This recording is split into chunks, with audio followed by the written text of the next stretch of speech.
খোকা বাবুর মতো আমিও ট্র্যাপে পড়েছি, হানি ট্র্যাপ।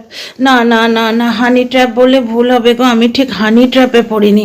আমি কিরম ট্র্যাপে পড়েছি তোমাদের, এইগুলো ট্র্যাপ থেকে আমি কিছুতেই বেরোতে পারছি না। মালাই মার্কেট মানে এই ঝুড়ি ভাজা আর কি, এত টেস্টি লাগে, মানে প্রত্যেক দিনের এটা আমাদের রুটিন হয়ে গেছে। এটা তো খাবো চা দিয়ে, কফি দিয়ে। নতুন এই পারলে যেটা বেশ ভালো লাগছে, এটা দুধের সাথে খাওয়ার, দুধ বিস্কুট। আর লেবুকে ইগনোর করো, লেবু এখন আর খাচ্ছি না, দুপুরবেলা হয়ে গেছে লেবু। আচ্ছা এখানে আছে এটা কি, এটা যাই হোক, এটা যাই হোক, এটা ভয়ঙ্কর টেস্টি, ভীষণভাবে টেস্টি।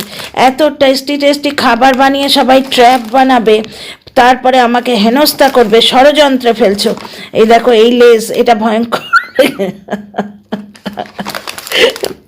বেচারামের অবস্থা হবে এটা খেলে, ভয়ঙ্কর জাল এটা।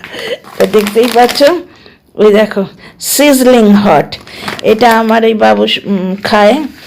এটা তো 1 লিটার দুধ এখন নিয়ে এলো, কারণ অ্যাপে হাফ লিটারের বেশি দিচ্ছে না এখন অ্যাপের থ্রু দিয়ে, আর আমাদের হাফ লিটারে কিছু হয় না এখানে।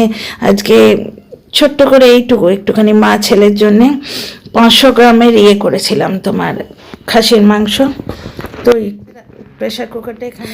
তো দেখো আমিও ট্র্যাপে পড়েছি, লেজ, কুরকুরে আর বিস্কুট সবাই মিলে আমায় ষড়যন্ত্র করছে, আমাকে হানি ট্র্যাপে ফেলেছে। এটা কি ট্র্যাপ তোমরা বলো দেখিনি, এটা কোন ধরনের ট্র্যাপ? যাই হোক, আজকে রাত্রি মানে সন্ধেবেলায় এই দিয়েই আমাদের হবে, মানে স্ন্যাক্স পার্টিটা হয়ে যাবে। আপাতত চা খাই গরমা গরম, আর তোমরা আমার ভিডিও দেখো।